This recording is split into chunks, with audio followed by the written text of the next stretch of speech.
Bonjour chers amis, j'espère que vous allez bien, je salue une fois de plus tous ceux qui nous écoutent dans toutes les parties du monde. Hein.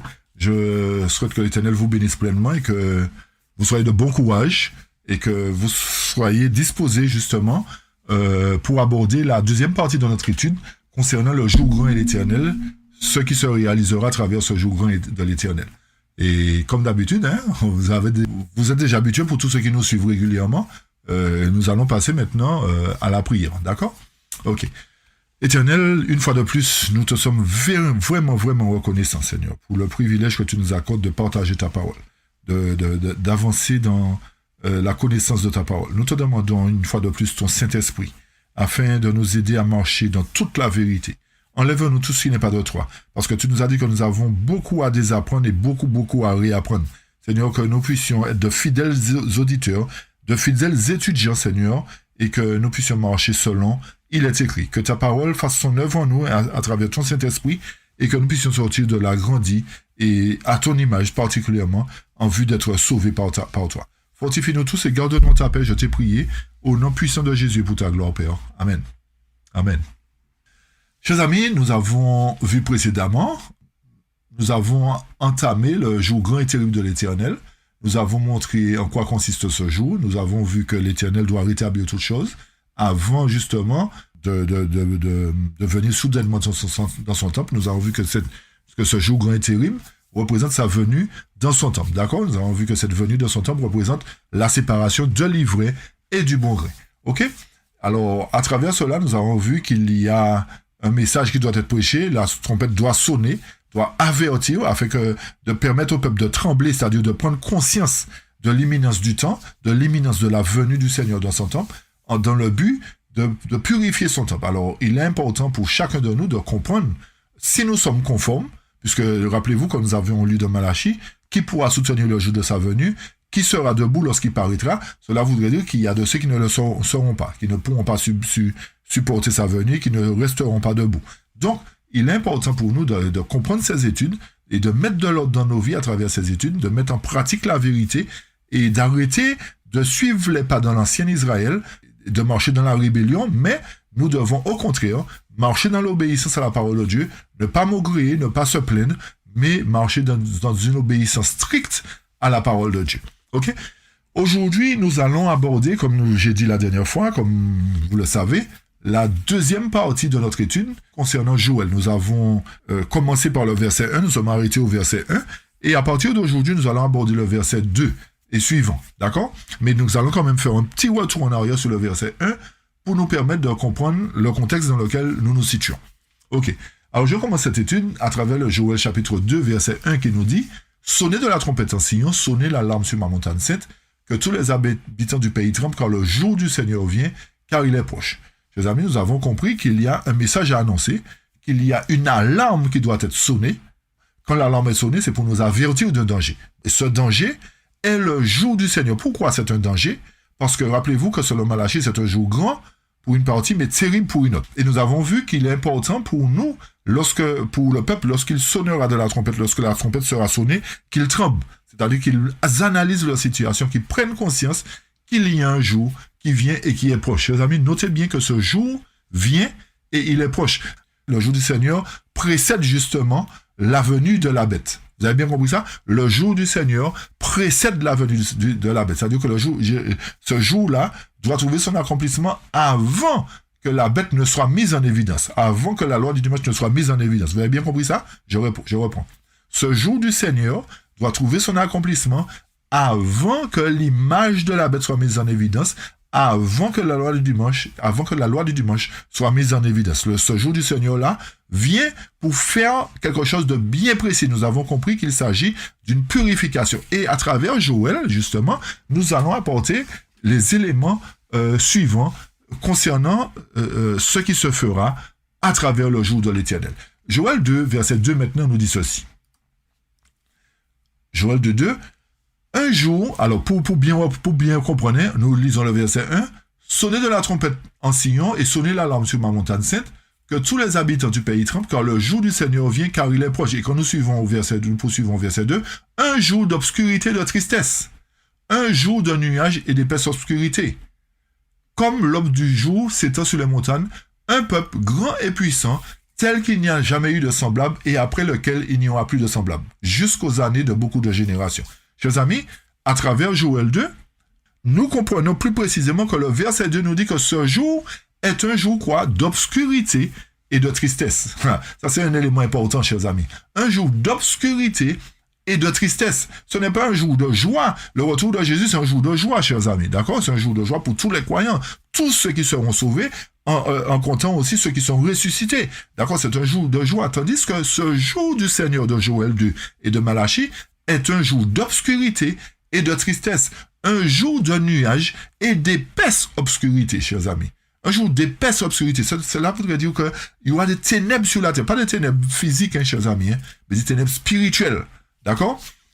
Comme le jour s'étend sur les montagnes. Et la suite du verset 2 nous dit qu'il y a un peuple grand et puissant qui doit se manifester, qui doit se mettre en évidence pendant ce jour grand et terrible. Vous comprenez le verset 2, chers amis? Le verset 2 nous apporte plusieurs éléments. Le verset 2 nous permet de comprendre que c'est un jour d'obscurité, de tristesse, un jour d'épaisse obscurité, un jour de nuages, mais à travers ce jour, cela nous permet d'identifier un peuple grand et puissant tel qu'il n'y en a jamais eu de semblable. Chers amis, Joël, donc, nous permet de comprendre que ce peuple grand et puissant qui sera identifié au jour grand et terrible de l'Éternel, n'a pas encore trouvé son accomplissement. Ce peuple grand et puissant n'est pas encore à l'existence, puisque le texte nous dit qu'il n'y en a jamais eu de semblable. Et remarquez la suite, et après lequel il n'y en aura plus de semblable jusqu'aux années de beaucoup de générations. Alléluia. Et je dis gloire à Dieu pour cela, parce que l'Éternel nous permet de comprendre, chers amis, qu'au moment où le jour grand et terrible de l'Éternel se manifestera, qu'est-ce qui va se faire? L'Éternel nous permet de comprendre à travers la prophétie qu'au même moment, il y aura un peuple puissant, un peuple grand et puissant, tel qu'il n'y a jamais eu dans le passé. En d'autres termes, il est important pour nous de comprendre que ce jour du Seigneur qui se manifestera, qui sera un jour d'obscurité et de tristesse, mettra en évidence ce peuple grand et puissant. Et à quel moment ce peuple grand et puissant se trouvera son accomplissement, chers amis? Lorsque Michael se lèvera au chapitre 12 de Daniel.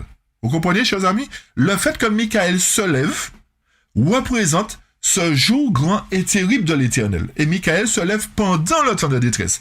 Cela voudrait dire que pendant le temps de détresse, Joël 2 va trouver son accomplissement à travers ce jour grand et terrible. Un peuple puissant, grand et puissant, va se mettre en évidence. Un peuple tel qu'il n'y a jamais eu de semblable.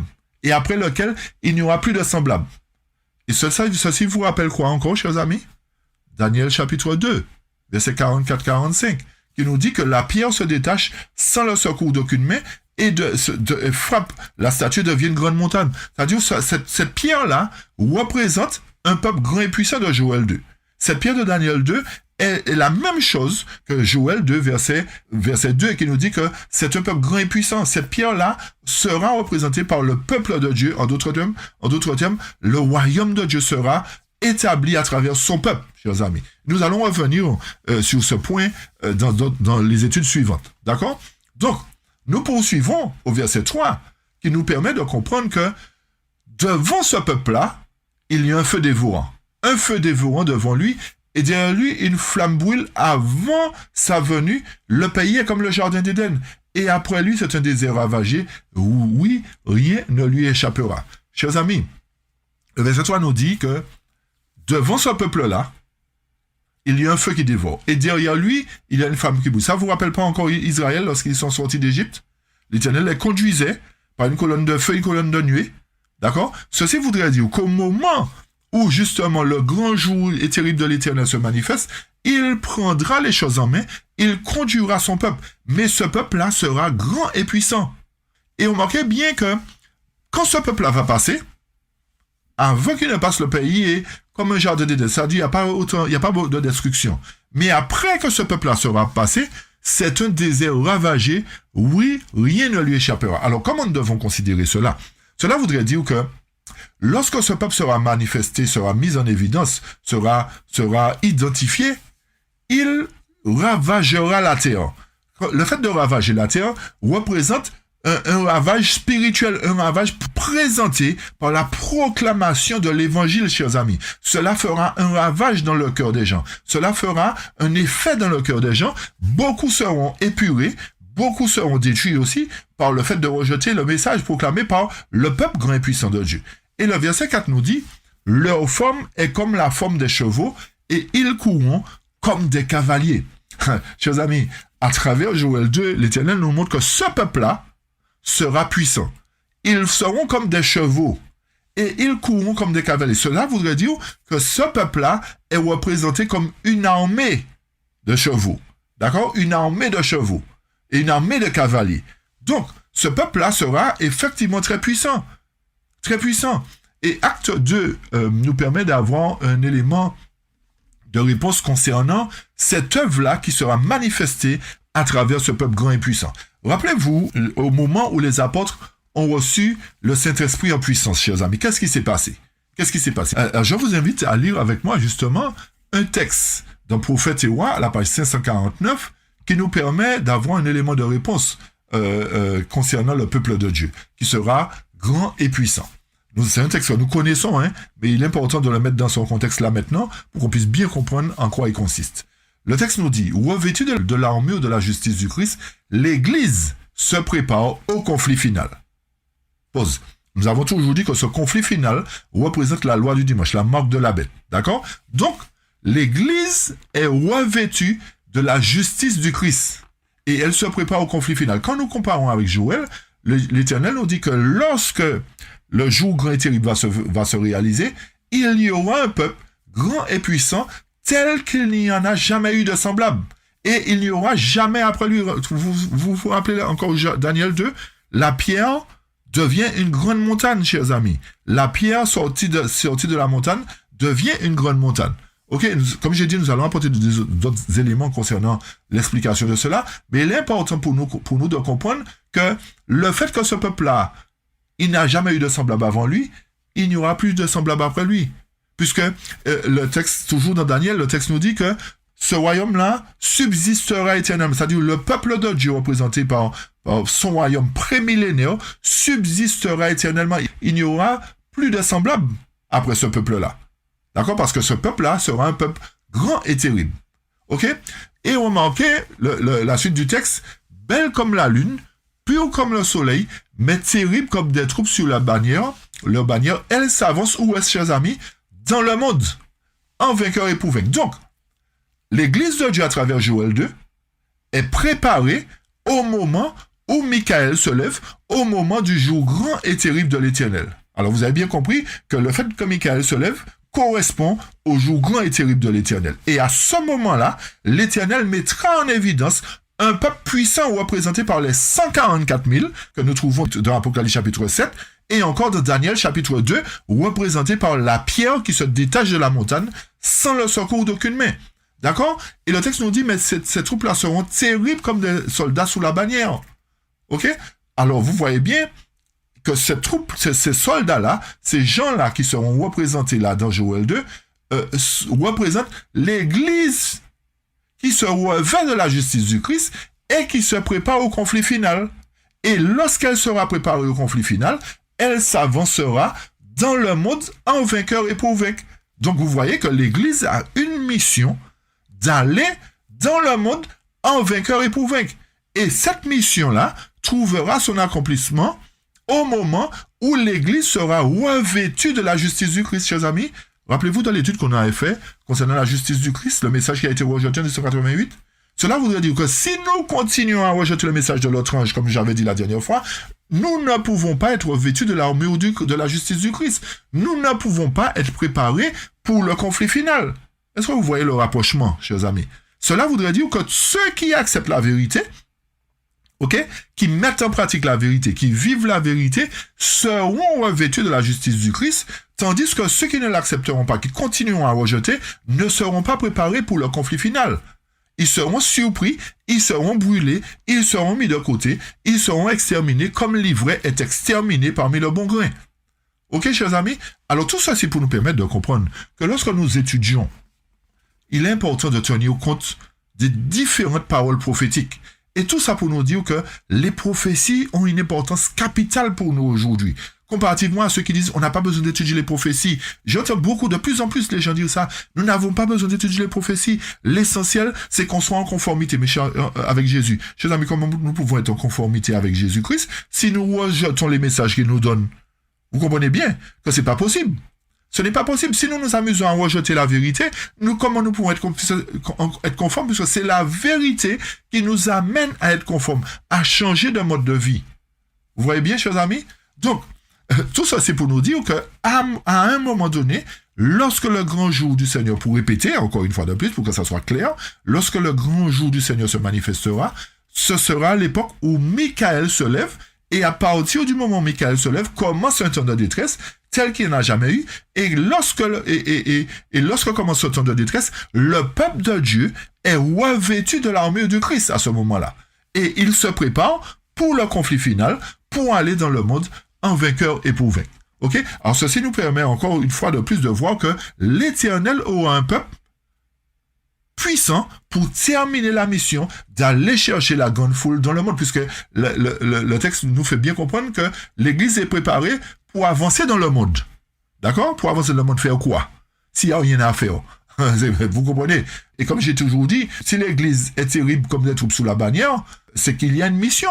Et quand nous revenons dans Joël 2, le texte nous fait bien comprendre que ce peuple-là est grand et puissant.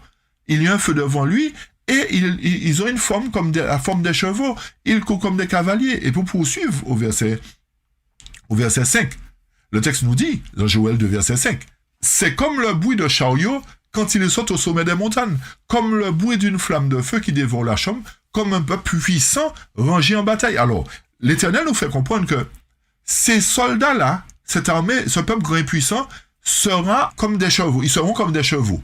Ils courront comme des cavaliers. Mais plus précisément, il nous dit que ce peuple puissant-là sera aussi comme des chariots quand il saute au sommet des montagnes. Quand nous analysons, nous comprenons, nous approfondissons l'étude de Joël, le fait que d'être comme des chevaux représente comme des dirigeants. D'accord? Ils courront comme des cavaliers, ils courront comme des hommes de guerre. Et c'est comme le bruit de chariot quand ils sautent au sommet de montagne, comme le bruit d'une flamme de feu qui dévore la chambre, comme un peuple puissant rangé en bataille. C'est-à-dire que ce peuple-là, rien ne va les effrayer en fait. Ce peuple-là sera un peuple vraiment rempli de la connaissance de Dieu, rempli de la puissance de Dieu. Et le verset 6 nous dit, devant eux, les peuples seront très angoissés. Tous les visages deviendront noirs de crainte. Ceci nous permet de savoir, chers amis, de nous confirmer encore qu'il y a un peuple puissant qui se prépare, représenté par 144 000 personnes. Et quand ce peuple-là sera en mesure d'avancer dans le monde en vainqueur et pour vaincre, devant eux, le verset 6 nous dit, les peuples seront très angoissés et tous les visages deviendront pâles, deviendront là. Ceci nous permet de voir que au moment où ce peuple va avancer, le monde va trembler. Le monde sera pris au dépourvu, le monde sera angoissé, chers amis, parce que rien ne pourra résister à ce peuple, parce qu'ils avanceront dans le monde en vainqueur et pour vaincre. Ils n'avanceront pas pour perdre. Ils avanceront en vainqueur et pour vaincre. Aujourd'hui, nous ne sommes pas ce peuple puissant. Nous sommes une église militante. Mais bientôt, nous serons une église triomphante. Et nous devons comprendre que lorsque nous serons une église triomphante, rien ne va arrêter cette église triomphante. Il ne va l'arrêter. Et le texte nous fait comprendre que les peuples vont trembler devant ce peuple-là, devant les nations entières vont trembler devant ce peuple-là. Le verset 7 nous dit, ils courront comme des hommes puissants, ils monteront sur la muraille comme des hommes de guerre, ils marcheront chacun sur son chemin et ne rompront pas le rang. L'un ne pressera pas l'autre, chacun marchera dans son sentier et quand ils tomberont sur l'épée, ils ne seront pas blessés. Alléluia. Nous allons apporter les explications concernant la fin du verset 8. Il est important de comprendre, chers amis, que ces hommes-là, cette armée grande et puissante dont nous parle Joël, ils vont courir effectivement comme des hommes puissants, ils vont grimper partout. C'est-à-dire, il n'y aura pas d'obstacle devant eux. Rien ne leur résistera. Ils entreront partout. C'est-à-dire que l'évangile sera prêché dans toutes les parties du monde, chers amis. C'est ce que ça veut dire. Cet évangile-là sera prêché dans toutes les parties du monde. Il n'y aura pas un endroit où l'évangile ne sera pas prêché. Parce que ce peuple-là sera tellement puissant que rien ne lui résistera. Et il est important de considérer, chers amis, qu'aujourd'hui, pour faire un rapport avec, un parallèle avec ce que je dis, concernant une étude que j'avais présentée dernièrement, que nous avions présentée dernièrement concernant le grand cri qui n'avait pas commencé. Chers amis, si le grand cri a commencé, pourquoi avons-nous du mal à entrer en Chine pour présenter l'évangile? Pourquoi avons-nous du mal à entrer en Corée du Nord pour présenter l'évangile? Et même dans les pays arabes, chers amis. Cela voudrait dire que cette armée puissante n'est pas encore là. Elle sera là bientôt lorsque les 144 000 seront scellés. Et à partir de ce moment-là, le grand cri pourra commencer parce que le peuple sera revêtu de la puissance de Dieu. Le peuple sera puissant et il pourra entrer dans tous les pays, dans toutes les nations qui aujourd'hui sont hostiles à la parole de Dieu. Regardez l'exemple des Ouïghours, chers amis. Ils sont maltraités en Chine. Parce qu'ils cherchent la vérité, ils étudient la vérité, ils sont maltraités. Cela nous montre, à plus forte raison, que le grand cri n'est pas encore prêché.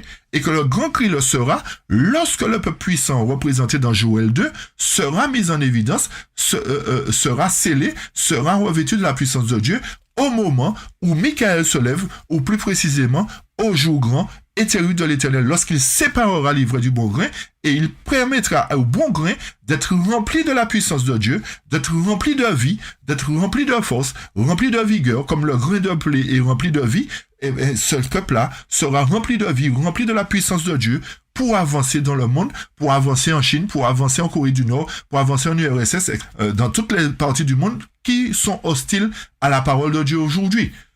Ok? Alors, donc, pour revenir sur le verset 8, le texte nous dit que l'un ne précédera pas l'autre, chacun marchera son sentier, et quand ils tomberont sous l'épée, ils ne seront pas blessés. Ceci nous montre, chers amis, qu'à cette époque-là, au moment justement où le peuple grand et puissant avancera dans le monde en vainqueur et pour vaincre, quels que soient les obstacles qui seront dressés devant eux, quelles que soient les armes qui seront prises devant eux, ils ne seront pas affectés parce que l'Éternel sera leur bouclier, l'Éternel sera leur protection. Et rappelez-vous qu'à l'époque des apôtres, pourtant ils étaient remplis de la puissance de Dieu, ils ont été dans le monde, mais ils ont payé de leur vie. Mais dans la dernière histoire du peuple de Dieu, à la fin de l'histoire du monde, justement, lorsque ce peuple-là sera debout, ils ne passeront pas par l'épée. Rien ne va les affecter, chers amis. Et pour confirmer cela, je vous invite à lire avec moi Premier écrit, page 34, qui nous dit que pendant le temps de détresse, chers amis, pendant le temps de détresse, qu'est-ce qui va se faire? Rappelez-vous, Michael se lève pendant le temps de détresse, chers amis. Pendant le temps de détresse, Michael se lève. Pendant le temps de détresse, le grand jour de l'Éternel se manifeste. Donc, le texte nous dit, pendant le temps de détresse, nous nous enfuîmes tous des villes et des villages, mais nous fûmes poursuivis par les méchants qui entraient dans la maison des saints, munis d'une épée. Ils levaient celle-ci sur nous pour nous tuer, mais elle se brisait comme un fétu de paille. Alors nous criâmes tous jour et nuit pour obtenir la délivrance, et nos cris parvinrent jusqu'à Dieu. Ceci nous permet de comprendre, chers amis, qu'à une époque donnée, pendant le temps de détresse particulièrement, les méchants feront tout pour exterminer le peuple de Dieu. Ils feront tout pour mettre hors d'état de nuire le peuple de Dieu à travers la loi du dimanche. Rappelez-vous qu'il y a deux décrets. Un décret de l'Apocalypse 13 qui nous dit si quelqu'un veut vivre et manger, il doit accepter la marque de la bête. Et le décret de Dieu dans l'Apocalypse chapitre 14 nous dit si quelqu'un adore la bête et son image, il recevra les effets de la colère de Dieu. Ceci nous sous-entend qu'il y a deux proclamations qui sont faites. Une proclamation présentée par la bête et son image, et une proclamation présentée par Dieu à travers son peuple. D'accord, chers amis? Puisque s'il y a une proclamation, il faut des humains pour proclamer. Vous avez bien compris ça, puisque les humains, à travers l'image de la bête, vont proclamer ceci. Tandis que les humains, le peuple grand et puissant représenté par le peuple de Dieu, proclamera aussi, attention, si vous acceptez la marque de la bête, vous allez subir les effets de la colère de Dieu. Mais sachez que, en tant que peuple de Dieu, contrairement aux apôtres qui ont donné leur vie, contrairement aux huguenots, contrairement à tous ceux qui ont perdu leur vie pour la cause de la vérité, ce dernier peuple-là sera protégé par une colonne de feu le jour, une colonne de nuit la nuit. C'est ce que le texte de Joël nous a fait comprendre. Et à ce moment-là, il sera protégé des assauts du malin. Il sera protégé de toutes les difficultés qu'ils pourront rencontrer sur le chemin. C'est-à-dire, rien ne va les atteindre. Vous comprenez bien ce que nous dit Joël, chers amis? C'est pour cette raison que nous devons comprendre, analyser les prophéties et les mettre dans leur contexte, les mettre à leur place. Et tout ceci nous permet de comprendre effectivement qu'à une époque donnée, l'Éternel aura un peuple puissant. Et nous poursuivons au verset 9, chers amis. Le texte nous dit, Joël 2, verset 9, « Ils iront ça et là dans la ville, ils courront sur la muraille, ils monteront sur les maisons, ils entreront par les fenêtres comme un voleur. La terre tremblera devant eux, chers amis. » Le verset 10 nous dit, « La terre tremblera devant eux, les cieux seront ébranlés. » Alléluia. C'est-à-dire que les choses seront terribles lorsque le temps de détresse arrivera. Il y aura deux choses qui vont se manifester. La marque de la bête et la colère de Dieu, la colère de l'agneau. La colère de l'agneau à travers son peuple, chers amis, à travers Ézéchiel chapitre 9. La colère de l'agneau, le grand jour et terrible de l'Éternel. Le texte poursuit nous dit, les cieux seront ébranlés, le soleil et la lune seront obscurcis et les étoiles retireront leur éclat. C'est pas ce que nous avons lu dans la première partie. N'ont pas vu qu'il y aura des signes dans le soleil avant que le jour grand et terrible ne vienne. C'est pour cette raison que Malachie nous disait, il enverra Élie le prophète avant que le jour de l'Éternel ne vienne et le soleil ne brillera point, etc. Chers amis, Joël nous montre la même chose, mais à la réalisation, au moment où le peuple de Dieu sera formé, il y aura des signes qui se manifesteront pour montrer effectivement que c'est l'Éternel qui prend les choses en main. Comprenez bien, hein? Lorsque les signes se manifesteront, lorsque le peuple de Dieu sera en évidence, cela montrera au monde que l'Éternel a pris les choses en main, qu'il y aura véritablement deux puissances opposées. Dieu et son peuple, à travers les 144 000, à travers la pierre de Daniel 2, à travers le peuple puissant de Joël 2, et qui sera confronté à ceux qui auront mis en place la marque de la bête, c'est-à-dire les nations du monde. D'accord? Donc le verset 11 nous dit, « Et le Seigneur fera entendre sa voix, où est-ce, chers amis? Devant son armée, alléluia. Le Seigneur fera entendre sa voix devant son armée. » Et c'est pour cette raison que je dis que on saura que c'est l'Éternel qui conduit à ce moment-là. On saura que l'Éternel conduit ce peuple-là, comme il a conduit Israël hors d'Égypte. Les nations du monde craignaient justement Israël. Les nations du monde craignaient Israël. Et c'est pour cette raison qu'ils avaient peur d'affronter Israël. Mais lorsqu'Israël ne faisait pas confiance à Dieu, ils perdaient, vous comprenez. Et à partir du moment où ils faisaient confiance à Dieu, aucun peuple ne pouvait les résister. Aujourd'hui, bientôt, ce sera pareil. Parce que le peuple de Dieu fera confiance à l'Éternel, il mettra une confiance absolue en l'Éternel lui donnera la victoire, comme il a donné la victoire au peuple d'antan qui marchait dans l'obéissance. Ceci voudrait dire que le peuple que nous devons représenter à travers les 144 000 feront tellement confiance à Dieu que Dieu leur donnera la victoire sur la bête et son image. Et rappelez-vous, chers amis, que la bête, à travers la bête et son image, le texte nous faisait comprendre de mémoire, qui pourra résister à la bête? Qui est semblable à la bête et qui pourra lui tenir tête? Oui, chers amis, l'Éternel a un peuple qui tiendra tête à la bête. L'Éternel a un peuple qui renversera la bête. L'Éternel a un peuple qui brisera la statue la statue entière. Tous les systèmes de ce monde seront ébranlés à travers le peuple puissant que l'Éternel engagera, à travers la pierre puissante que l'Éternel engagera, chers amis. Car son camp est très grand, nous dit le verset 11. Car il est puissant, exécutant sa parole, car le jour du Seigneur est grand, fort et terrible, et qui peut l'endurer. Amen, alléluia, encore une fois de plus, chers amis. Nous voyons une nouvelle fois, chers amis. Si nous n'avons pas compris l'étude précédente, le texte nous permet de voir aujourd'hui que ce peuple puissant-là, l'Éternel sera devant lui. L'Éternel va faire entendre sa voix devant lui. Et ce peuple-là va exécuter la parole de l'Éternel au jour grand et terrible.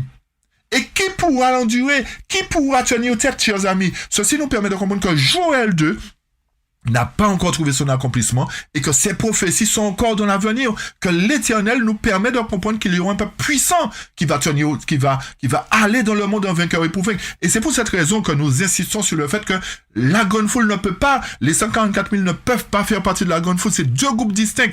Un groupe représenté par le peuple de Dieu qui ira dans le monde en vainqueur éprouvé, et un groupe qui sera dans le monde, qui aura une décision à prendre concernant le choix qu'ils vont faire. Soit ils acceptent la marque de la bête, soit ils acceptent la marque de Dieu, la parole de l'Éternel. Et pour qu'ils puissent accepter, il faut qu'il y ait une prédication.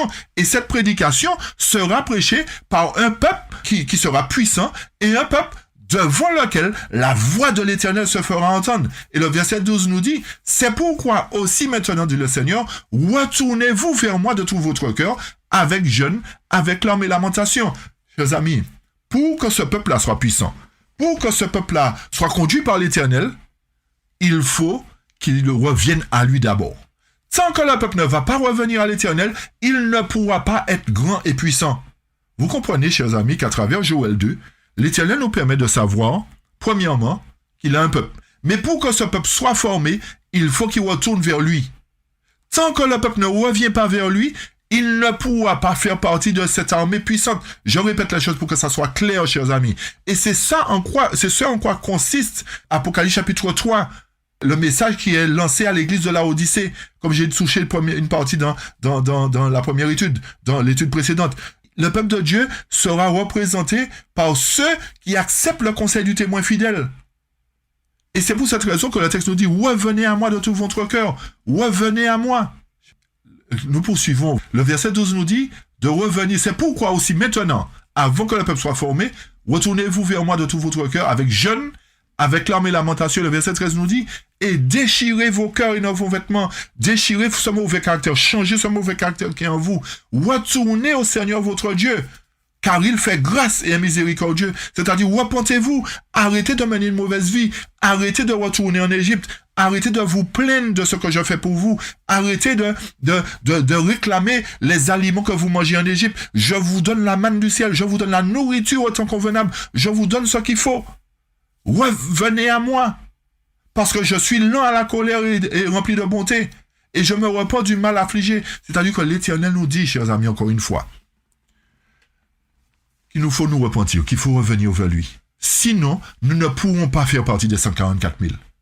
Je reprends. Si nous ne revenons pas à l'Éternel de tout notre cœur, si nous ne déchirons pas nos cœurs et nos vêtements, si nous ne changeons pas de caractère, si nous restons sur notre position en continuant à dire que l'Éternel est bon, il va nous sauver comme nous sommes, chers amis, nous ne pourrons pas faire partie des 144 000 et nous ne pourrons pas non plus entrer au ciel, chers amis, car nous allons mourir dans notre incrédulité. C'est ça qu'il faut comprendre.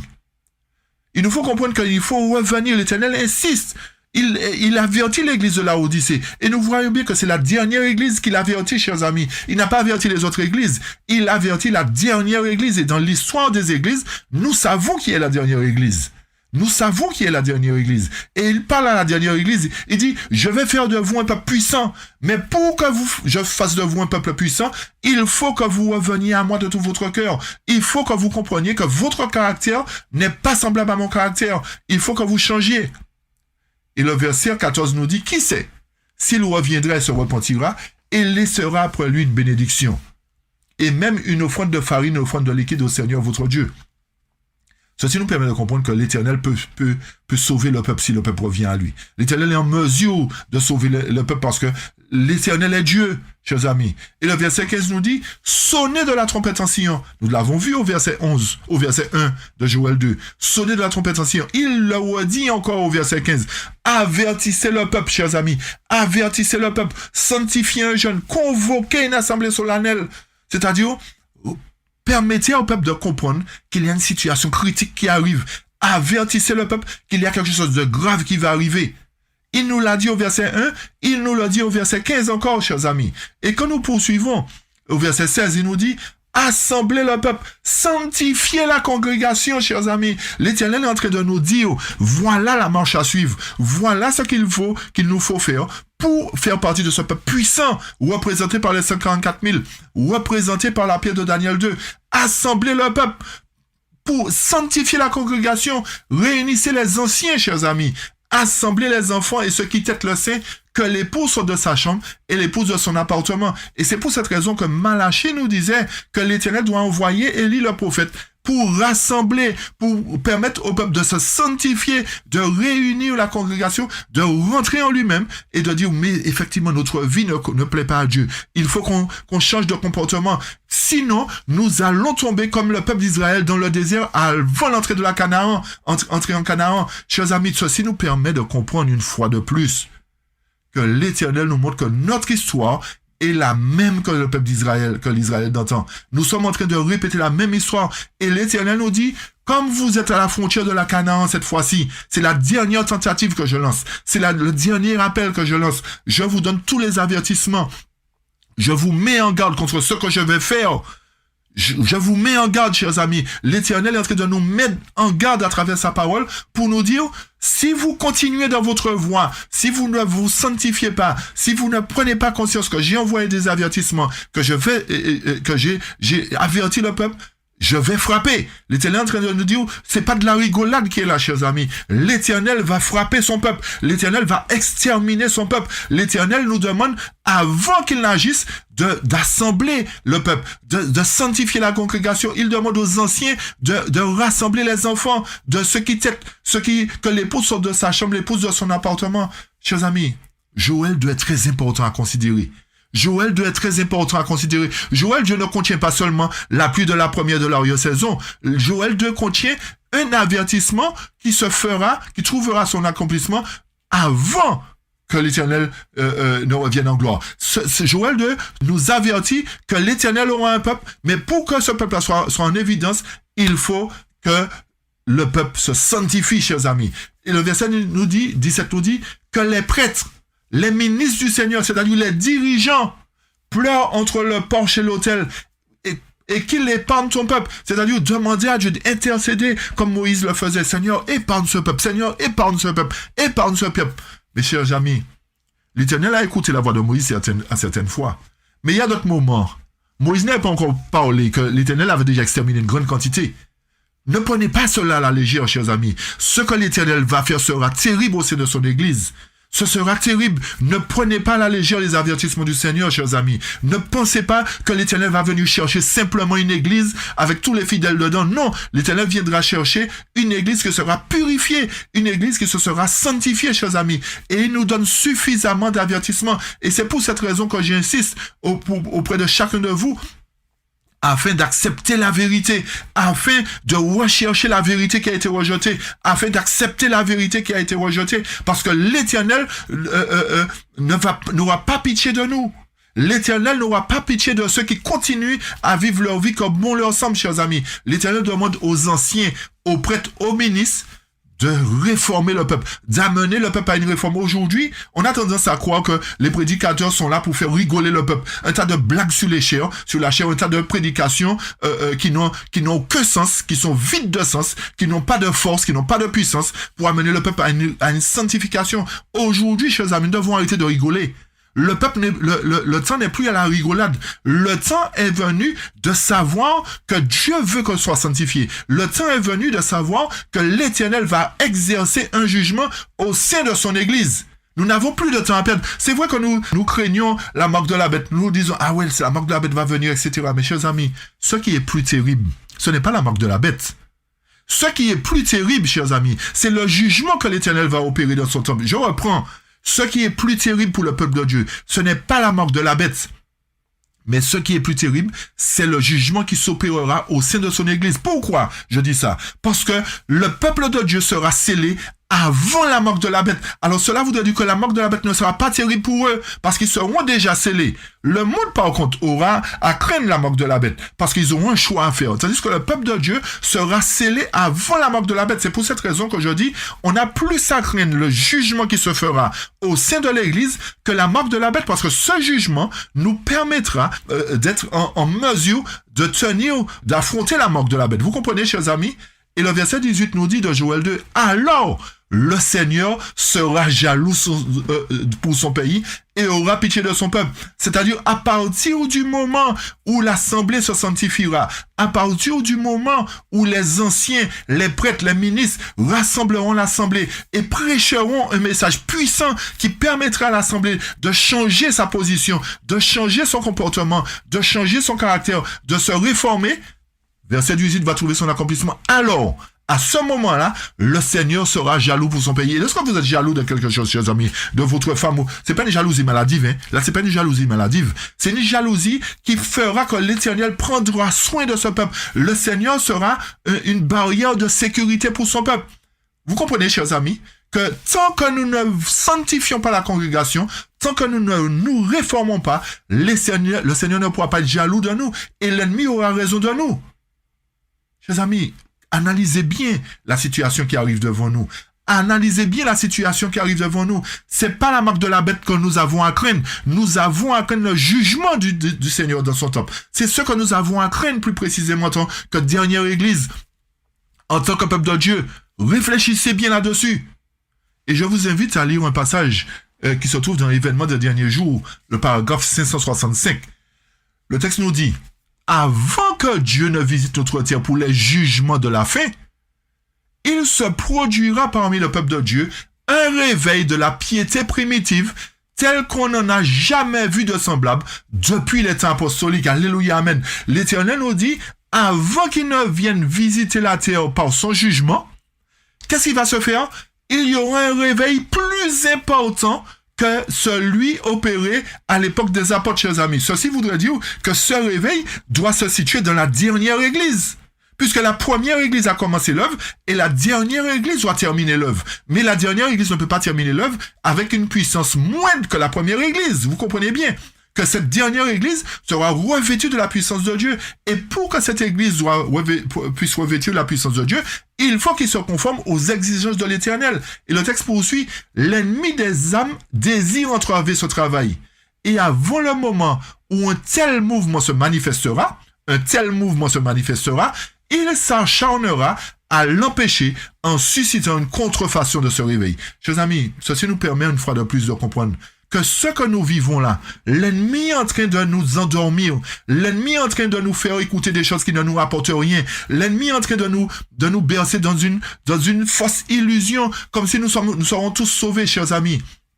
Le texte nous dit que c'est ce que l'ennemi est en train de faire avant que ce tel mouvement se manifeste. C'est-à-dire qu'il y a un mouvement qui va se manifester, chers amis. Il y a un grand mouvement qui va se manifester. Une église triomphante qui sera debout pour annoncer l'évangile au monde, pour leur dire de ne pas accepter la marque de la bête. Croyez-vous en la Bible, chers amis? Croyez-vous en Joël chapitre 2? Croyez-vous en Malachie chapitre 4, chapitre 3? Croyez-vous véritablement en la Bible que l'Éternel a un peuple qu'il prépare? Croyez-vous que l'Éternel aura 144 000 qu'il prépare?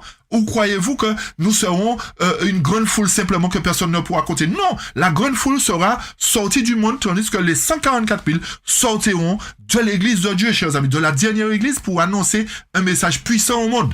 Et nous poursuivons au verset 19 de Joël chapitre 2, puisque le temps avance. Le verset 19 nous dit ceci.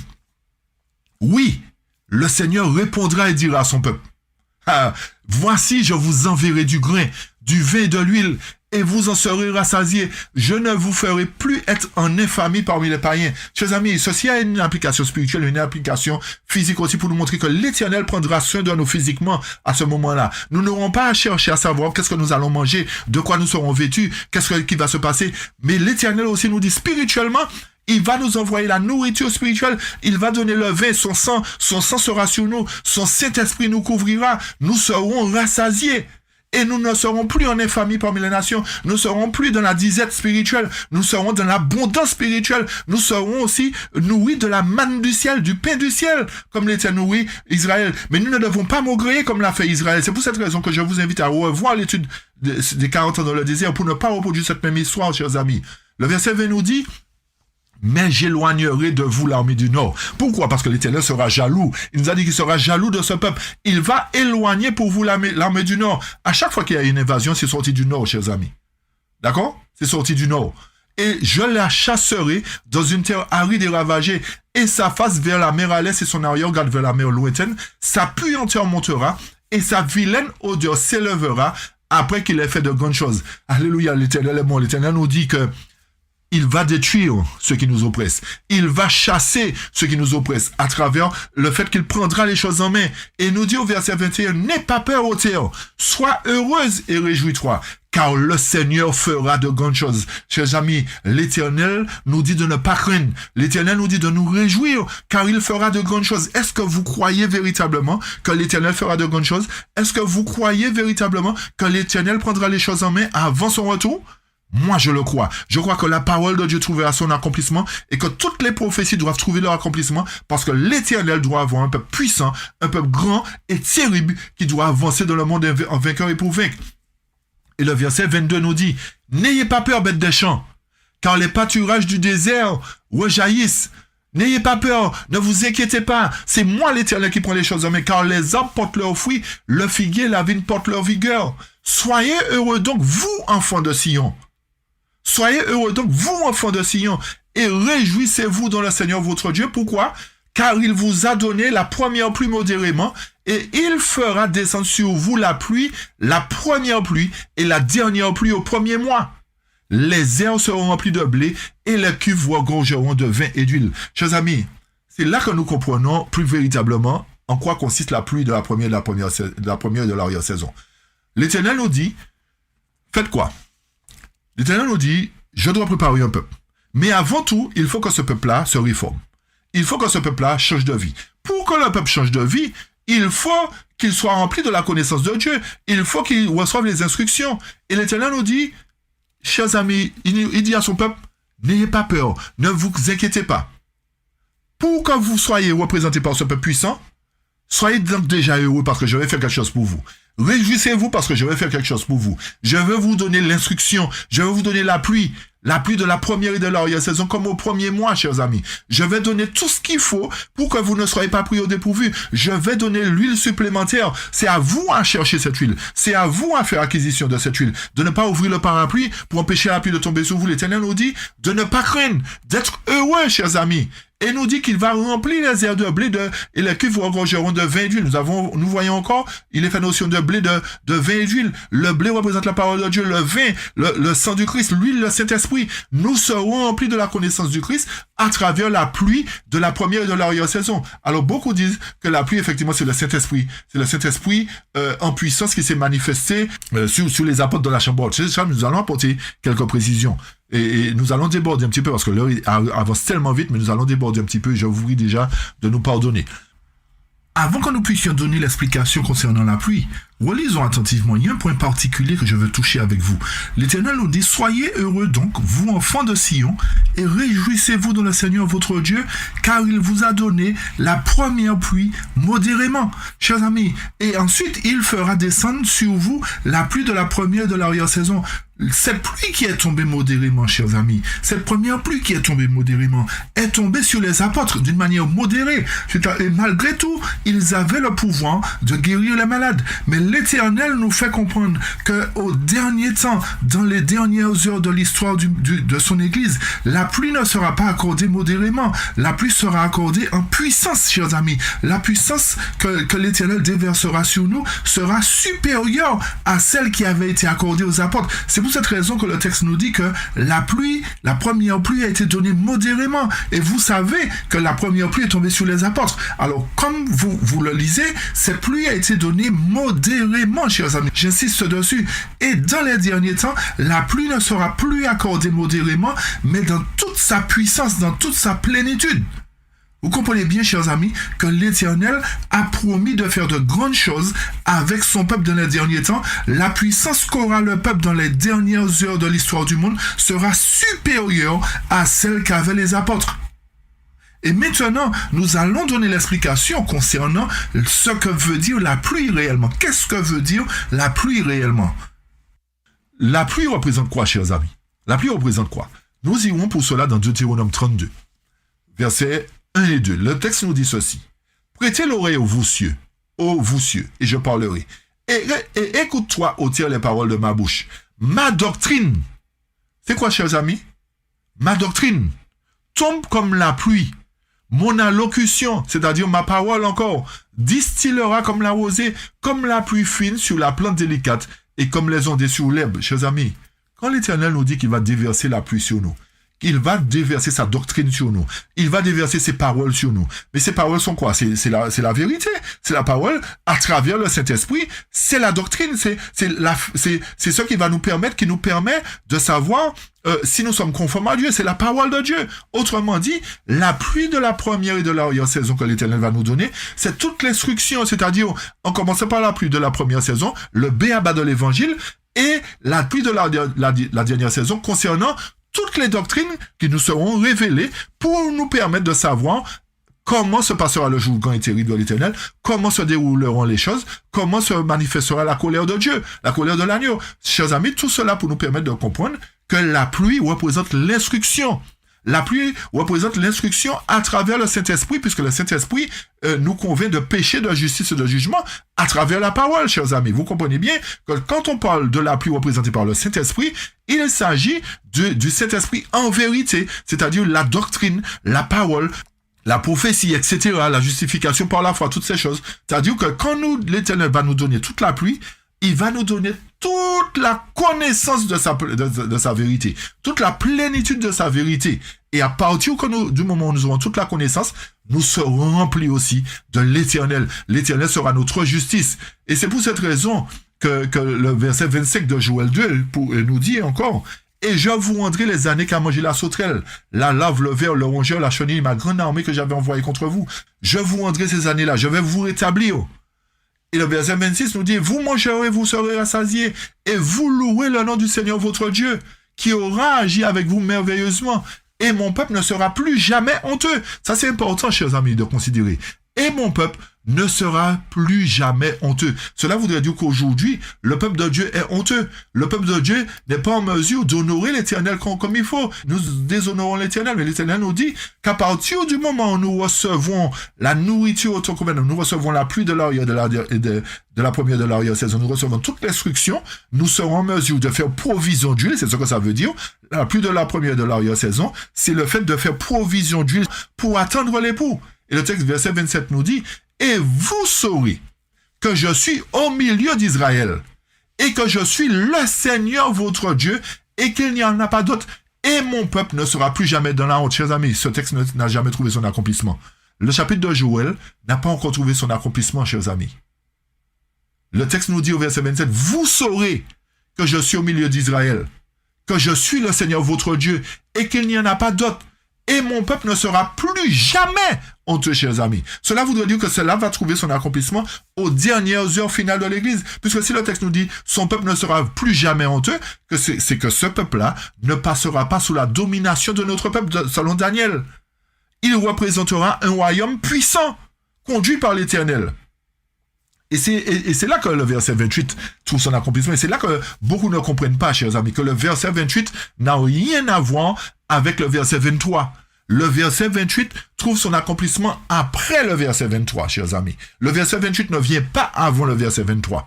Il va envoyer la pluie pour nous aider à réformer nos vies. C'est pour cette raison, relisez Joël 2 attentivement, chers amis. Relisez attentivement. Il a dit que, quand nous lisons au verset 15, 14, 15, 16, il a dit d'assembler un peuple, d'assembler une assemblée solennelle, d'assembler la congrégation et de rentrer en nous-mêmes. Et qu'est-ce qu'il a dit après?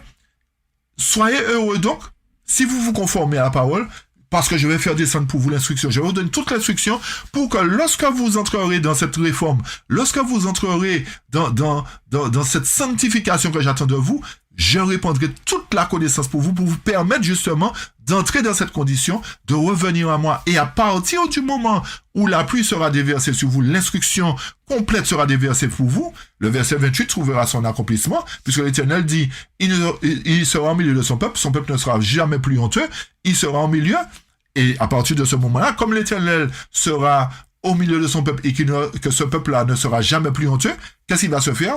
Et il arrivera après cela que je répandrai mon esprit sur toute chair. Remarquez bien, il arrivera après quoi, chers amis? Après cela, c'est quoi? Après que Joël 2, versets 1, 2, 3, jusqu'à 23 trouve son accomplissement. D'accord? Il arrivera après que vous ayez reçu les deux pluies. Ok? Il arrivera après que vous ayez reçu toute l'instruction possible. Il arrivera après que vous soyez remplis de la connaissance de Dieu. Il arrivera après cela que je répandrai mon esprit sur toute chair. Et vos fils et vos filles prophétiseront. Vos hommes âgés feront des rêves et vos jeunes gens verront des visions. Chers amis, cela sous-entend que l'Esprit se manifeste de différentes manières. L'Esprit se manifeste pour nous aider à comprendre la parole. L'Esprit se manifeste pour nous aider à faire des miracles. L'Esprit se manifeste pour nous aider à prophétiser. Remarquez bien que nous prophétiserons après que les pluies soient tombées sur nous. Parce que si les enfants prophétiseront, c'est qu'il y aura des choses à prophétiser encore, chers amis.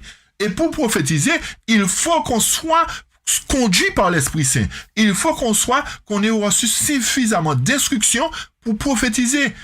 Et chers amis, ceci voudrait dire que Joël chapitre 2 verset 28 doit arriver après l'instruction que nous aurons reçue. Joël 28, je répète, ne trouve pas son accomplissement avant Joël 2, 23. Joël 2, 23 trouve premièrement son accomplissement, c'est-à-dire toute l'instruction nous est donnée à travers la pluie. Nous avons vu que la pluie représente la parole de Dieu, l'instruction, les recommandations du Seigneur. Ensuite, il arrivera après cela, c'est-à-dire après que nous ayons reçu l'instruction qui nous amène à une réforme totale, à une prise de conscience totale, je vais répandre mon esprit sur vous. À ce moment-là, vous serez comme les apôtres. Vous serez en mesure d'aller dans le monde pour prêcher l'évangile. Chers amis, avant que les apôtres aient reçu l'esprit en puissance sur eux, pas l'esprit en vérité, l'esprit en puissance, ils ont reçu justement la vérité à travers Jésus qui était au milieu d'eux. Ils n'avaient pas besoin que le Saint-Esprit tombe sur eux d'une certaine manière, parce que Jésus était au milieu d'eux. Jésus les a formés lui-même. Mais ils ont été unis. L'Éternel leur a dit de ne pas partir de Jérusalem, de rester là, de rester dans la chambre haute, pour justement recevoir une autre phase de l'Esprit Saint, qui est l'Esprit Saint en puissance, pour les aider à aller dans le monde en vainqueur éprouvette. Et à ce moment-là, lorsqu'il passait, l'ombre de Pierre pouvait guérir des malades, pouvait faire du bien à ceux qui étaient malades, etc., découragés. Ceci nous permet de voir qu'il y a un accomplissement qui se réalisera lorsque le peuple de Dieu sera revêtu de la puissance de Dieu. Vous avez bien compris, chers amis, cette puissance qu'avaient les apôtres, comme nous l'avons lu tout à l'heure, ne sera pas plus puissante que ce que le peuple de Dieu recevra bientôt. Il faut que nous comprenions que le peuple de Dieu recevra une puissance surabondante, une puissance qui dépassera de loin ce que les apôtres ont reçu. Parce que, comme j'ai dit, les apôtres avaient suffisamment de puissance pour guérir les malades. Mais là, chers amis, ce sera le dernier conflit que nous aborderons. Ce sera la dernière tentative que l'Éternel fera pour sauver l'humanité. Ce sera la dernière tentative. Et pour cela, il faut que nous puissions recevoir toute l'instruction d'abord et recevoir l'Esprit Saint en puissance, comme les apôtres l'ont reçu, pour nous permettre d'affronter la bête, d'affronter l'image de la bête, de nous permettre d'entrer dans des lieux où nous ne pouvons pas entrer aujourd'hui, d'entrer dans des nations où aujourd'hui il nous est impossible d'entrer prêcher l'évangile. C'est pour cette raison que Joël 2:28 s'accomplira, pour justement nous qualifier en vue, comme nous a dit au départ Joël, de passer par les fenêtres, de monter sur les murailles, d'entrer par, quel que soit le lieu où l'Éternel nous enverra, nous serons en mesure d'entrer parce que nous serons revêtus de la puissance qui nous permettra d'entrer, d'affronter la difficulté, chers amis. Est-ce que vous comprenez véritablement l'enjeu du conflit? Est-ce que vous comprenez les choses? Et pour confirmer, pour bien montrer ce que nous sommes en train de dire, nous allons dans Acte 2. Versets 1 à 4, pour bien comprendre qu'est-ce que les apôtres ont reçu véritablement. Est-ce qu'ils ont reçu Joël 2, verset 23, ou est-ce qu'ils ont reçu Joël 2, verset 28? Acte 2, verset 1 à 4 nous dit, et alors que le jour de la Pentecôte s'accomplissait pleinement, ils étaient tous d'un commun accord dans un même lieu. Ils étaient tous comment, chers amis? D'un commun accord dans un même lieu. C'est-à-dire tous d'un commun accord. C'est dans la vérité, chers amis, parce qu'ils étaient prêts à aller proclamer la vérité. S'ils n'étaient pas tous d'un commun accord dans la vérité, il y aurait eu un problème dans la prédication de l'évangile. Donc, il fallait qu'ils soient de commun accord dans la vérité. Donc, à la fin de l'histoire du monde, le peuple de Dieu doit être de commun accord dans la vérité pour être un peuple puissant. Sinon, il ne peut pas être un peuple puissant. Et le verset 2 nous dit, « Et soudain vint un son du ciel comme celui d'un vent impétueux et puissant, et il remplit toute la maison où ils étaient assis. Et il leur apparut des langues séparées, comme du feu qui se posait sur chacun d'eux. Et ils furent tous remplis de l'Esprit Saint, et il commencera à parler d'autres langues selon que l'Esprit leur donnera à s'exprimer, chers amis. Le verset 4 nous permet de comprendre que lorsqu'ils ont reçu le Saint-Esprit, c'est à ce moment-là qu'ils ont été transformés. C'est à ce moment-là qu'ils ont parlé d'autres langues. D'accord? Lorsqu'ils étaient en commun accord dans la vérité, ils n'avaient pas encore reçu le pouvoir de parler d'autres langues. Ils étaient d'accord dans la vérité, en commun accord, mais il fallait que l'Esprit en puissance tombe sur eux, d'accord? Pour leur permettre de parler en d'autres langues, déjà premièrement, et pour aussi accomplir des miracles. Et quand nous poursuivons au verset 13, et d'autres se moquant d'eux disaient, ces hommes sont remplis de vin nouveau. Mais Pierre, se levant avec les 11, éleva la voix et leur dit, vous, hommes de Judée, et vous tous qui demeurez à Jérusalem, sachez ceci, et prêtez l'oreille à mes paroles, car ceux-ci ne sont pas ivres. Arrêtez, ne vous trompez pas, il est 9 heures seulement, il est trop tôt là pour que les gens soient ivres, c'est pas ça. Comprenez bien ce qui se passe là. Ils ont reçu une super puissance là, c'est ça que ça veut dire. Ils sont pas ivres. Vous croyez qu'ils sont ivres, vous ne comprenez pas les Écritures, mais ils ont reçu une super puissance, d'accord? Mais ils ont reçu quoi? Verset 16. Mais c'est ce qui a été dit par le prophète Joël. Et qu'est-ce qui a été dit par le prophète Joël, chers amis? Est-ce que c'est Joël de 23 ou Joël de 28? Écoutez bien, verset 17. Et il arrivera au dernier jour, dit Dieu, que je répandrai de mon esprit sur toute chair, et vos fils prophétiseront. Chers amis, le texte nous fait bien comprendre que ce qui s'est réalisé à l'époque des apôtres, c'est Joël de 28, chers amis. C'est pas Joël de 23. Joël de 23 s'est accompli avant Joël de 28. Ils étaient au commun accord dans la vérité. Qu'est-ce qui leur a permis d'être en commun accord dans la vérité? Jésus-Christ qui est au milieu d'eux. Aujourd'hui, Jésus est au milieu de nous à travers son Esprit Saint qui doit nous conduire dans toute la vérité. Et lorsque nous marcherons dans toute la vérité, à ce moment-là, comme au temps des apôtres, Joël de 28 s'accomplira, c'est-à-dire au dernier jour, nous recevrons un esprit qui nous permettra de prophétiser. Vos jeunes gens auront des visions, vos jeunes gens feront des rêves, chers amis. Relisez attentivement Joël et analysez avec acte 2, chers amis. Analysez attentivement. Et je poursuis, verset 18, et sur mes serviteurs et sur mes servantes, je répandrai en ces jours-là de mon esprit et ils prophétiseront. Ceci voudrait dire que tant que nous ne recevons pas l'esprit en puissance, nous ne pouvons pas prophétiser, chers amis. D'accord? Alors si c'est ce que nous recevons aujourd'hui là, pourquoi nous ne prophétisons pas? Pourquoi nous n'avons pas la puissance qu'avaient les apôtres? Vous comprenez, chers amis? Allez en Chine si vous avez la puissance. Allez en Corée du Nord si vous avez la puissance. Et puis prêchez l'évangile pour savoir ce qui va vous arriver. Chers amis, arrêtons d'interpréter la parole de Dieu comme nous voulons. L'Éternel nous dit que c'est lorsque nous serons en commun accord dans la vérité, le Saint-Esprit, c'est lui qui nous met en commun accord. C'est lui qui nous unifie dans la vérité. Après cela, nous recevons l'Esprit en puissance. Et le verset 19 nous dit, « Et je ferai paraître des prodiges en haut dans le ciel, et des signes en bas sur la terre, du sang, du feu et une vapeur de fumée. Le soleil sera changé en obscurité et la lune en sang avant que le grand et remarquable jour du Seigneur vienne. » Chers amis, Acte nous donne encore la même chose. Acte nous dit, en conformité avec Joël, en conformité avec Malachie, que l'Éternel fera toutes ces choses-là. Il fera apparaître des prodiges, du moins. L'Éternel fera apparaître des prodiges avant le jour grand éternel. Chers amis, nous avons déjà dit que les prodiges, une partie des prodiges se sont réalisés à l'ouverture du 6e sceau. Aujourd'hui, nous sommes presque à la fermeture du 6e sceau et à l'orée de l'ouverture du 7e sceau. Chers amis, lorsque le 7e sceau trouvera son accomplissement, c'est à ce moment-là que Michael se lèvera. C'est à ce moment-là que le grand et terrible jour du Seigneur se fera. Mais il est important pour nous de comprendre qu'il y a des signes avant-coureurs qui se sont produits déjà, pour nous permettre de comprendre que le jour du Seigneur n'est pas loin. Et le verset 21 nous dit, « Et il arrivera que quiconque invoquera le nom du Seigneur sera sauvé. » Cela voudrait dire qu'il y a grâce toujours, chers amis. Lorsque le peuple de Dieu prophétisera, lorsque le peuple de Dieu sera rempli de la connaissance de Dieu, lorsque les signes se manifesteront, il y aura ceux qui invoqueront le nom du Seigneur seront sauvés. C'est-à-dire ceux qui rechercheront l'Éternel seront sauvés. Cela montre encore qu'il y a grâce, chers amis.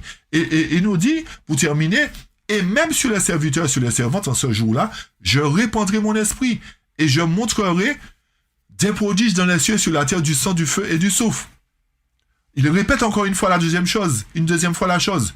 Et nous dit le verset 31, « Et lorsque le soleil sera changé en obscurité et la lune en sang, avant que le grand et terrible jour du Seigneur vienne, il arrivera lorsque quiconque appellera le nom du Seigneur sera sauvé, car la délivrance sera où, chers amis? Amen. La délivrance sera où?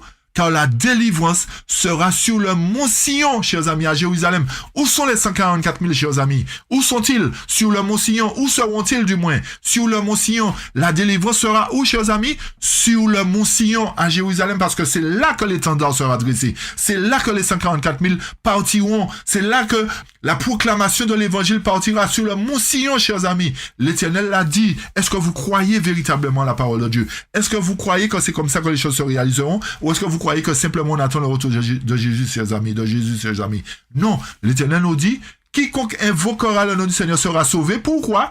Parce que la délivrance sera sur le mont Sion. C'est-à-dire que il y a une proclamation qui va se faire sur le mont Sion, chers amis. Et les nations seront en mesure d'entendre la proclamation de l'évangile sur le mont Sion. Ils seront en mesure d'être sauvés à partir de cette prédication qui se fera sur le mont Sion, parce que le peuple de Dieu sera rempli de la connaissance de l'Éternel. Le peuple de Dieu sera rempli de la connaissance de l'Éternel, chers amis. Je lis simplement une citation à la page 143, chers amis. Dans 1er Chroniques, page 143 pour terminer. Cette prophétie de Joël, qui parle de l'effusion de l'Esprit au dernier jour, ne fut pas accomplie entièrement au début de la dispensation évangélique. Vous avez bien compris, chers amis. Cette prophétie de Joël, qui dit quoi? À la page 142. Après cela, je répandrai mon esprit sur toute chair. Joël 2, verset 28. D'accord? Vous allez relire chez vous. D'accord? Le texte nous dit à la page 143, cette prophétie de Joël qui parle de l'effusion de l'esprit au dernier jour ne fut pas accompli entièrement au début de la dispensation évangélique. Retenez bien que c'est Joël 2, 28, chers amis. Il n'est pas parlé de Joël 2, 23. D'accord? Il est parlé de Joël 2, 28. Cette prophétie-là ne fut pas accomplie entièrement au début de la dispensation évangélique. Les prodiges dans les cieux et sur la terre dont parle ce texte sont évidemment les précurseurs du jour grand et terrible de l'Éternel. Bien que nous ayons déjà des signes, chers amis. C'est ce que je disais. Il y a des signes qui se sont produits à l'ouverture du 6e sceau. Ces signes se sont produits. Il y a d'autres qui doivent se produire, chers amis, encore à l'ouverture du 7e sceau. Et ceci, chers amis, l'Éternel est bon. L'Éternel nous donne toute la révélation. Le texte nous dit, je reprends, bien que nous ayons déjà ces signes, ce jour terrible est encore dans le futur, chers amis. C'est-à-dire, non seulement ce jour terrible, mais la prophétie de Joël 2, 28 est encore dans le futur au moment où nous serons en condition de recevoir Joël 2, 28. Il est vrai qu'on peut appeler toute la dispensation évangélique les derniers jours, mais dire que les 1900 ans qui sont dans le passé sur les derniers jours est une absurdité. Il nous amène, écoutez bien, il nous amène au jour du Seigneur, à la délivrance du reste du peuple de Dieu. Car le salut sera sur la montagne de Sion et à Jérusalem, comme a dit l'Éternel, et parmi les réchappés que l'Éternel appellera. Amen, alléluia. L'Éternel nous fait comprendre, chers amis, que ces réchappés-là seront sur les monts Sion. Sur les monts Sion. Et la suite du texte nous dit, ces réchappés qui vivent au milieu des signes et des prodiges précédant le jour grand et terrible de l'Éternel sont sans doute le reste de la postérité de la femme dont il est parlé. La dernière face de l'Église sur la terre. La dernière face de l'Église sur la terre, chers amis. Le dragon furieux contre la femme s'en alla faire la guerre au reste de ses enfants qui observent les commandements de Dieu, qui gardent le témoignage de Jésus. Donc, tout le monde, à un moment donné, sera rassemblé sur le mont Sion, chers amis. Premièrement, les 144 000 seront là, mais ensuite, tout le monde doit affluer sur le mont Sion et nous apporterons les éléments dans une autre étude la prochaine fois. Vous allez comprendre plus clairement lorsque nous apporterons ces éléments. Et la fin du texte nous dit, la page 143 en français et 144 nous dit ceci, le reste de l'église évangélique aura les dons. Qui sont ceux qui auront les dons, chers amis? Le reste. Le reste qui sera purifié, chers amis. Le reste qui sera mis en évidence, c'est-à-dire le bon grain. Pas l'ivraie, il n'y aura plus d'ivraie à ce moment-là. C'est le reste de l'église après la purification qui recevra les dons, chers amis. Le don de faire quoi? De prophétiser, le don de faire des miracles, le don de guérir, chers amis. C'est pour cette raison que nous ne devons pas minimiser le don de prophétie, chers amis. Parce que beaucoup aujourd'hui rejettent le don de prophétie qui nous permet justement de comprendre les écrits bibliques. C'est le don de prophétie que nous rejetons qui nous permettra de comprendre ce que nous disons aujourd'hui. et qui vous permettra de comprendre ce que nous disons aujourd'hui et qui nous a permis de comprendre ce que nous pouvons nous enseigner. C'est le don de prophétie. Aujourd'hui, beaucoup rejettent le don de prophétie et veulent avoir le don des miracles. Chers amis, nous ne pouvons pas avoir le don des miracles en rejetant le don de prophétie. Il nous faut le don de prophétie, c'est-à-dire, il nous faut recevoir l'esprit de prophétie, il faut l'accepter pour qu'à notre tour, nous puissions recevoir ce don. Je me reprends. Il faut qu'on puisse accepter le don de prophétie que Dieu a fait à son Église pour qu'à notre tour, ce don nous soit accordé lorsque l'Église sera purifiée. Chers amis, nous allons terminer et je souhaite vraiment que l'Éternel puisse vous faire comprendre, puisse nous faire comprendre que le temps touche à sa fin. Que l'Éternel puisse vraiment nous faire comprendre qu'il y a une séparation qui arrive bientôt dans l'Église, soudaine, une séparation soudaine qui arrive dans l'Église. Et l'Éternel nous dit qui pourra supporter ce jour-là. Qui sera debout quand l'Éternel paraîtra dans son Église. Je souhaite que ceux qui prennent conscience du fait que l'Évangile est prêché aujourd'hui, qu'ils puissent accepter la vérité, qu'ils puissent enlever tout préjugé et qu'ils puissent se plier aux exigences de l'Éternel, qu'ils puissent marcher dans l'obéissance. Sinon, chers amis, la même chose qui s'est produite pour Israël d'antan se reproduira pour nous. Nous tomberons à la frontière de la Canaan. Nous n'entrerons pas en Canaan. Nous serons définitivement perdus. Plaise à Dieu que cela ne se réalise pas pour nous, mais que nous puissions prendre conscience vraiment que l'Éternel veut un peuple puissant. L'Éternel prépare un peuple puissant. Luttons de toutes les forces que Dieu nous donne pour faire partie des 144 000, chers amis. Luttons de toutes les forces que Dieu nous donne, si nous sommes vivants, pour faire partie des 144 000. Mais luttons aussi de toutes les forces que Dieu nous donne pour mourir scellés, si nous devons mourir. Pour que nous soyons en conformité, pour que l'Éternel nous ressuscite lors de la résurrection spéciale.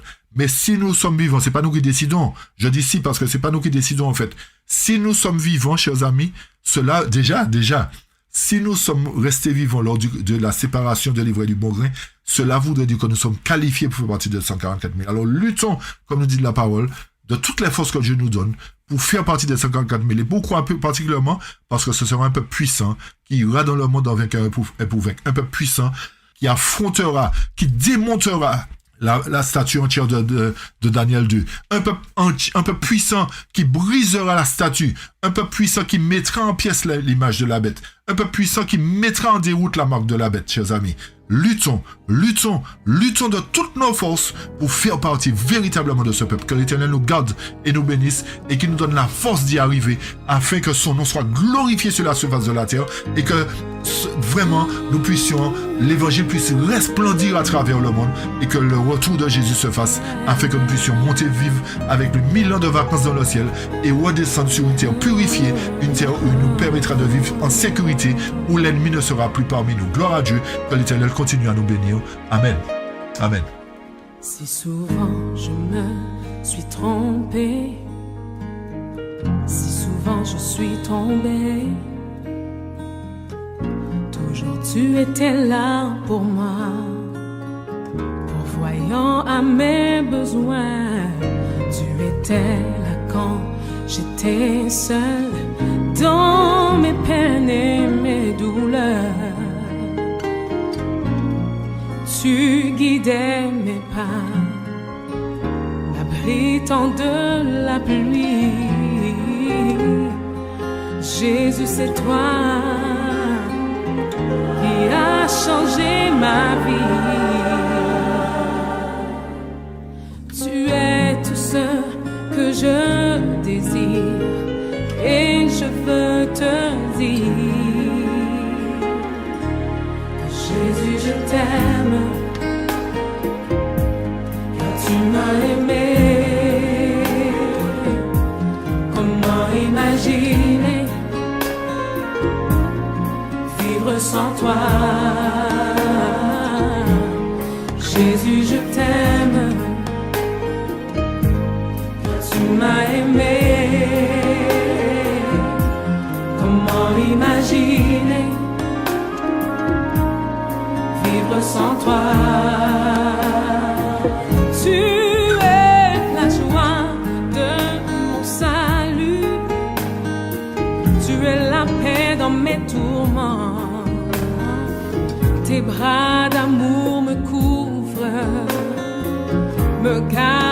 tendrement.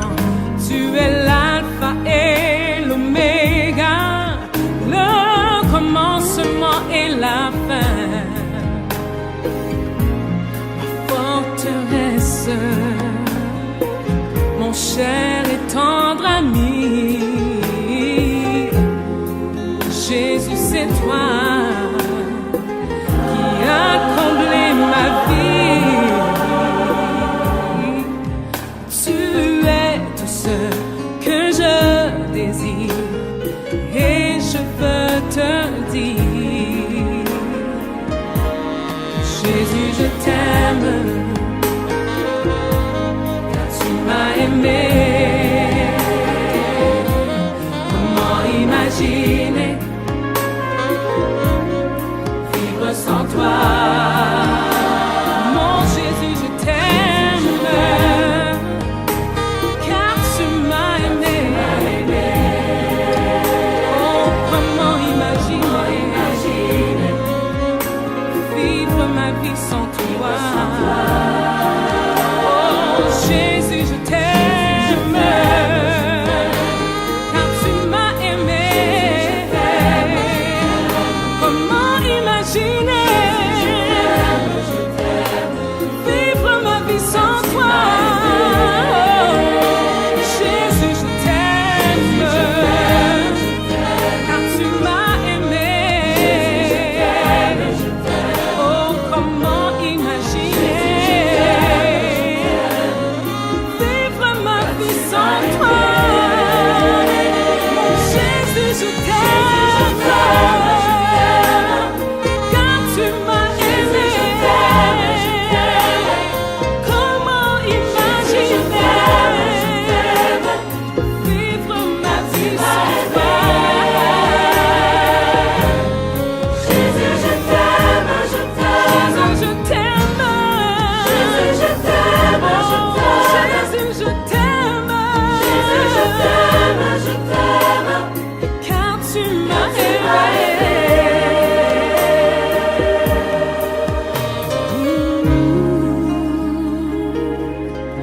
Jésus, je t'aime, car tu m'as tant aimé.